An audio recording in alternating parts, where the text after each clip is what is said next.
Well, hello everybody, and once again, welcome to Pieces That Pat Paints. I am Pat. I paint pieces. I paint these lovely pieces. You can just see the top of his head right now, but we're going to tilt him very gently because we're going to talk about why we need to be very gentle right now here in just a second. But he is looking outstanding. Like, honestly, he's so big that we can hardly get him in the camera properly. He's huge.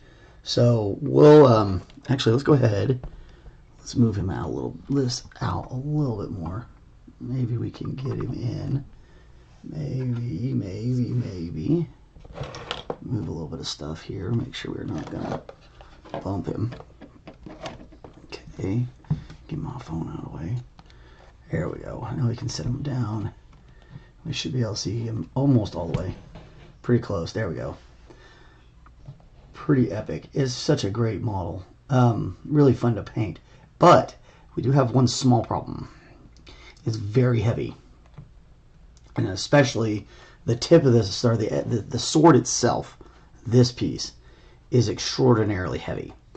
And I already knew this. I knew this going in. That's why, if you watched and you get real close up on this model, you can see inside this hole, and you can see the little latch that actually holds this arm in place and makes it to where it's not going to fall off over time. Because that's one of the things that you run risk of when you have a really heavy piece like that, is that it's going to fall off of there. So you got to be super careful. Now, we don't want this to fall off, so we did that. Now we have another problem in that the connection points, we did good here. And to be honest, I've been worried about this for a while.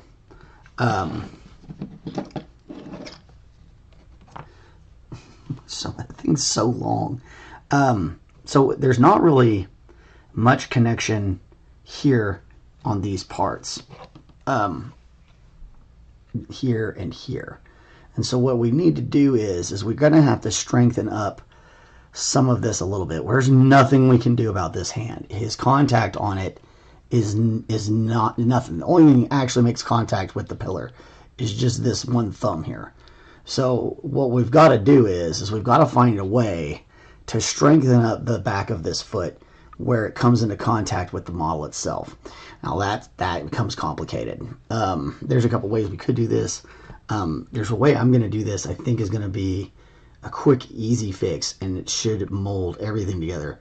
We are going to have to scrape off a little bit of paint to do this, and we might have to come back and put a little bit more paint on it, and I'll take care of that, whether I do it on camera or off camera, I don't know. But what we want to do is just right in here, and there's a very small gap here where his foot, because they sculpted the foot, that you can tell they sculpted this, and then they sculpted this, and they made this thing fit this thing after they sculpted it. That's what they did. Which is, I mean, that's what you should do. Let's say that that's what you should do. You should always make the. I mean, they may have made this first, and then they made this, and they were trying to match it up afterwards. But they didn't edit this piece until they had this piece ready. That's not how they did it. So they had both pieces ready, and then they put them together, and they figured out where it needed to go. Yeah, retrofit, yeah. So yeah, they would have made these, like I said, these two pieces separately, and then they would have put these two pieces together. Yeah, that is exactly right. It was put together later. Which, again, like I said, that's how you do it. Usually, when you're sculpting, you build the base and then you build the model. Now, in 3D sculpting, you can kind of go the other way. You can build the 3D model, and then you can build the base for the 3D model, and then you can put it all together. There's just you have a lot more options on the 3D stuff than you do in reality. You know, gravity is wild. 3D computer environments don't have to have gravity. And that's kind of what we've run into with this problem, as a matter of fact. We have a situation here where gravity is going to cause an issue, and that issue is going to come in right there in that little crevice. Now, we don't want this thing in 3 years to pull itself away from the pillar and come off of there. And so what we're going to do is, here's my little drink of water. We're going to use a little bit of sprue goo. Now, if you're not familiar with what sprue goo is where you take sprues have sprues in this box of skulls. Sprues. So the sprue, if you don't know what that is, because some people don't know, because you never modeled before, and you have to explain these things. My mother was kind of like, you explain the same things a lot. I was like, yeah, I know. It's okay. Yeah, she teaches, so she kind of understood. She's like, yeah, I figure you're trying to talk to people that are new. And like, yeah, definitely. So once you take off all these skulls or whatever. Uh-oh. Where'd it go? So anyway, if you take off all these skulls, then you can use the sprues. You can cut these parts up, and you can put them in plastic cement. And you want the really thin stuff, like this brand here is the brand that I use. I have a recipe on how to make this. So now that we have bottles, I may make a batch just to test it out, and then I'll let y'all know if it works. If it doesn't work, then we'll mess with it. I also need to make a note about getting a standardized recipe for our washes on the armor wash. So anyway, we're going to take this stuff. Usually you might need a little force to get your goo open, but it's basically just liquid plastic is what this is. I don't know if we're going to be able to get it to focus, but because it's all shiny. But and don't inhale this stuff for too long. As a matter of fact, probably you want to put on some sort of mask, even if it's just a cheapo, just because.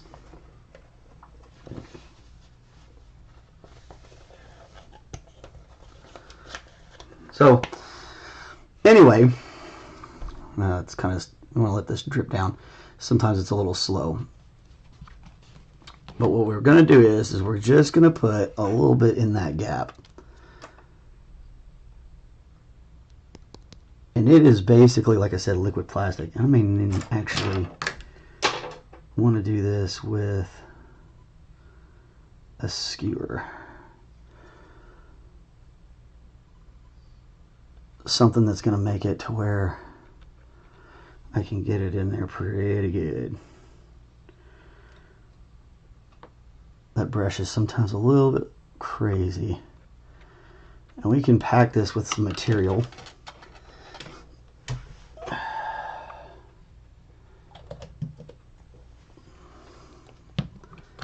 I like these square containers because, like, you can the goo moves slow, so you can kind of put it on its side and get a little bit of that goo out. Now, the thing that sucks about these containers is when you have the actual glue in them and you're at like the bottom and you can't get that glue out. Okay, we're going to try the brush. Okay. And this plastic will harden up. I don't think we really had to do too much scraping. It's a pretty small area. And what we're, like I said, what we're trying to do is just get enough material in there that it's going to strengthen the connection point. And it's behind the foot on the back end of the sculpture. So it's not going to, you're not really going to see this fix as long as we make sure we don't have too many wispies. We clean up any wispies that we leave behind, that we do get, because it is plastic. Ooh, that's a little mess. And you can clean this up too a little bit, to a small extent, if you overplay it. Hopefully you don't, and it's okay. But we just we're gonna fill this gap. Like I said, this is basically like filling it with liquid plastic, because when it hardens, it's going to harden just as hard as the model plastic that it's made from. And it's just going to give us that opportunity to make this connection stronger, because I'm really worried about this thing in a few years separating on Mr. Gold, and I don't want that to happen. And this is the kind of quality you get when you pay the big bucks, folks. You can get some folks that are a little bit cheaper than me, but and be super careful too, because this stuff can melt the resin, which is another reason why I was very careful about how much I put on there, because it'll take off paint, and if you put too much on and you start rubbing on it, it'll take off the resin, or it'll start melting resin. So you gotta be careful. You don't want to put a whole bunch on there, so you can't like go and sculpt with this stuff. But a little bit is okay. We're gonna have to kind of put a little paint on there anyway, and that's all right.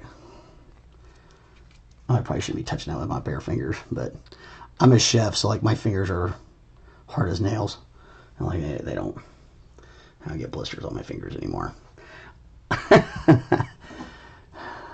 I bet Ringo Starr would be jealous. If you get that joke, you're a big music fan. So anyway, we're gonna let that thing harden up, and then we'll come back here and we'll just do a little touch-up color back there. It's not gonna be super noticeable, because, you know, like I said, this is the front of the sculpture. So like from the front of the sculpture, you can't even see what we did. So like, honestly, I could probably leave it alone, but I'm not that guy. I'm the guy that fixes it. So I gotta make it right. Anyway, that part is done. And I'm gonna fix it tonight off camera. I'm not gonna make you wait, because it's gonna take like 2 or 3 hours to cure, and I want to have this. We're done playing with this guy today. So that is a guarantee. Just be careful with them so I don't separate it while it's setting up. Okay, so I did go ahead and actually got this thing all set up for us last night. So he's looking awesome. It is ready to get glued down, which is phenomenal. Now I'll have to find that glue that I knocked down here. There it is. I was thinking about whether or not I really wanted to dress up the cloak, but I kind of don't think we want to. Now we do want to go ahead.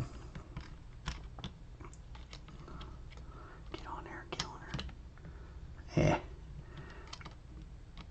So this piece here, that's that, and these chains, we're going to want to set those up and give them a little bit more shine and polish. But I think I want to leave most of this alone. I might hit a little bit up with the dry brush on some of this, but not much.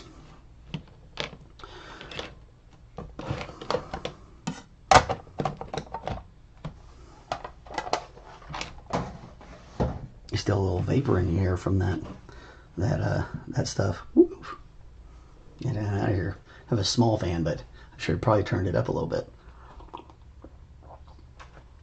Anyway, like I said, that works, and it should harden up, and we'll be in good shape. Actually, what we're gonna do is we're gonna glue this guy down. Well, I guess we probably let's do the paint on it first, and then we'll glue it down. It is a little fragile in a few of its spots. Golly, I got all disorganized over here. I've been in a lot of pain. I did something to my back or hip, or God, I don't even remember anymore. I can't even tell anymore, honestly. It hurts so much. Anyway, I'm surprised I'm not yelling. Earlier I was like, if I moved too much, it would cause so much pain I would yell out. It was really funny. We were literally we were laughing about it. I don't know. I've lived with chronic pain like most of my life, so like I get to a point where if I get in too much pain, I'll just start laughing. And Kristen was like, you can't, because she had to stay home because she's having carpal problems. Golly, getting old is not fun. Anyway, she's like, you can't be laughing the whole thing. You're gonna throw your back all the way out again. And I was like, yeah, it's all right. It's good TV. It's funny. So I'm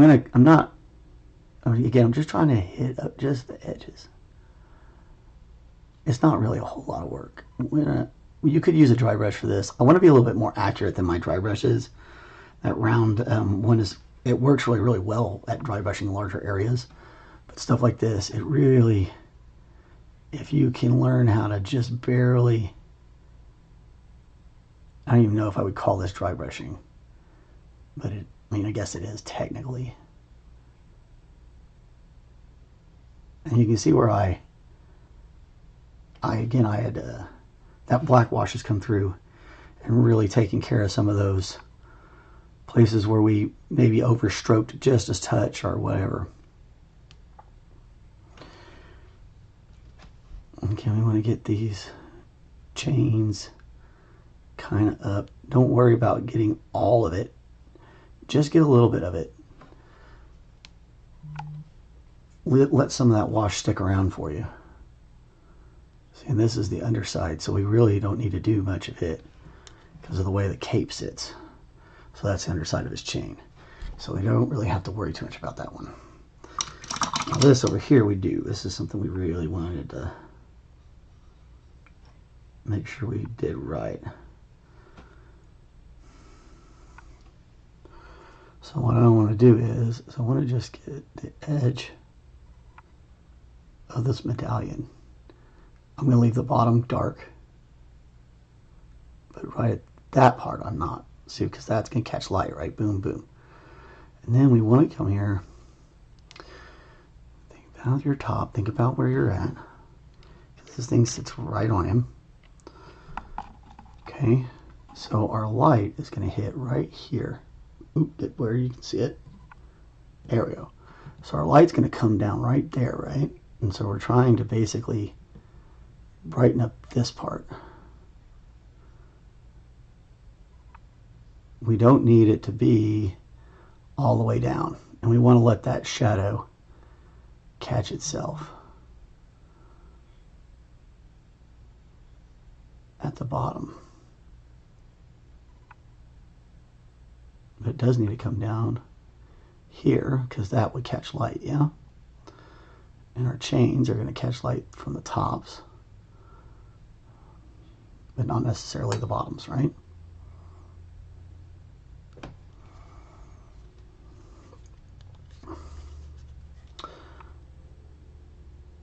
And and you get better at it. You start to learn more about it as you go on as a painter. And some of it is like just letting go and just doing it and not thinking so much about it. Like when I'm trying to explain it to you, it seems like I mess it up more than I do when I'm just like doing it.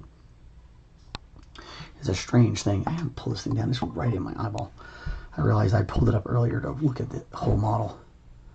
And I was looking at it right in my eyes.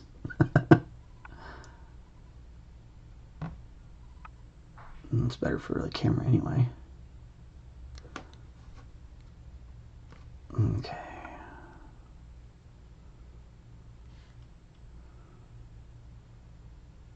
And like I said, some of it is don't overthink it. Just, you know, put a little bit of paint on it and work on it.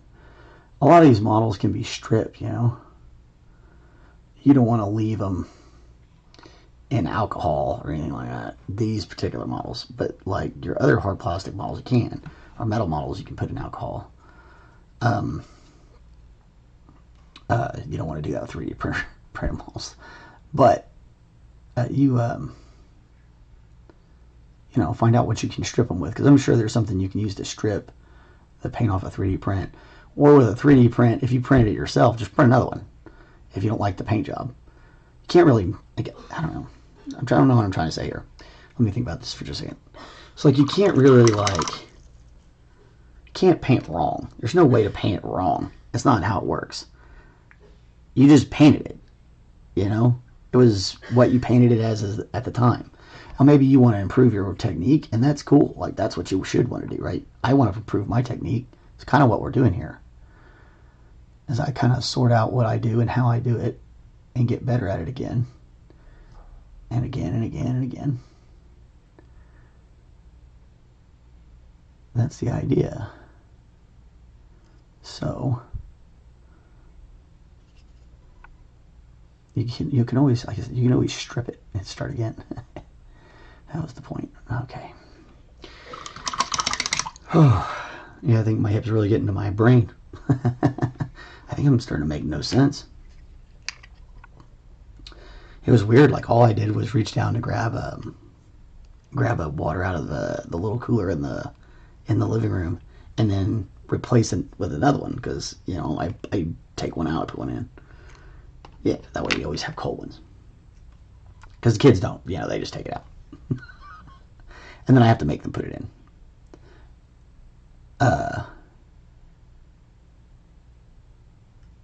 Anyway, the I put the drink down in there, and I don't know what happened. All of a sudden, I feel like I'm about to, like, I don't know, pass out or something, because it is excruciating pain running up from the small of my back. I'm like, what is this? It was a weird one. I'm used to lots of different types of pain, but this one was even a little strange for what I'm used to. Okay. I think oh, there we go. Finally got a little nubby. I want to try to put some here on this inside.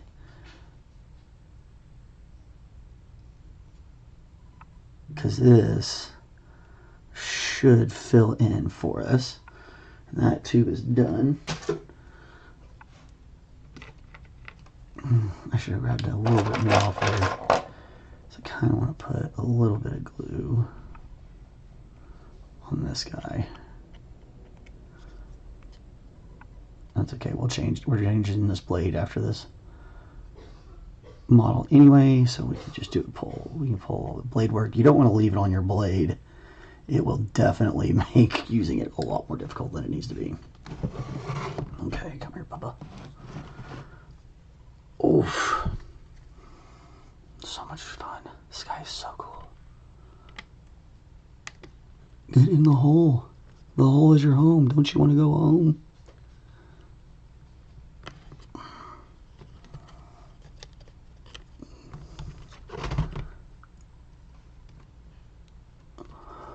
Alright. There. And there. Down in you go. There we go. All right. Golly. Yeah, that's cool. All right, back up we go, huh? I can go get blinded by the light for just a little bit longer. Oh, yeah. That's super cool. He looks great. So there's the big finale. About 23 minutes in, which is not bad. And I'm hurting pretty bad, so I'm probably going to wrap it up here in just a second. So we're going to have a early run off of the Friday show. But, well, hold on. Before I go away, let's go ahead and make sure we got... This guy just needs a little bit... He just needs a little bit more bronze. And then you can spend hours and hours and hours and hours and hours like getting really crazy with these things. If you let yourself.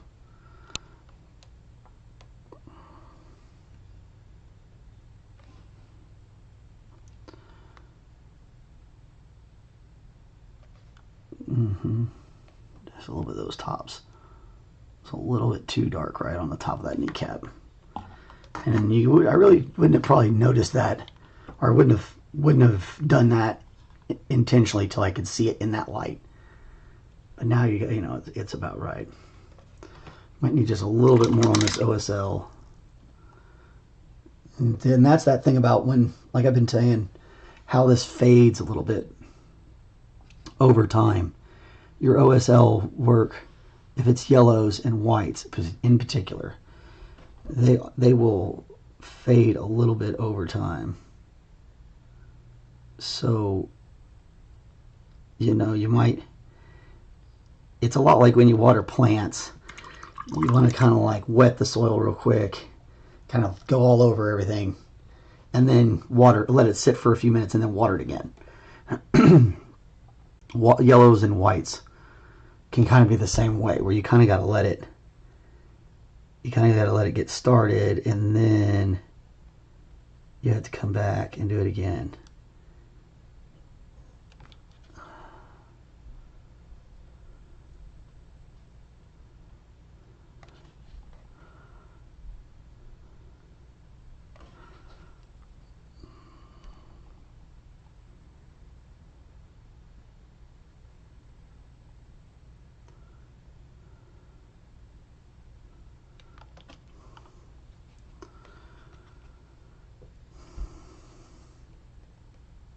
And you always get kind of paranoid about it. You always think maybe it's too much. And then it sets up and you're like, oh no, it's great. Or it sets up and you're like, oh no, I could have done more.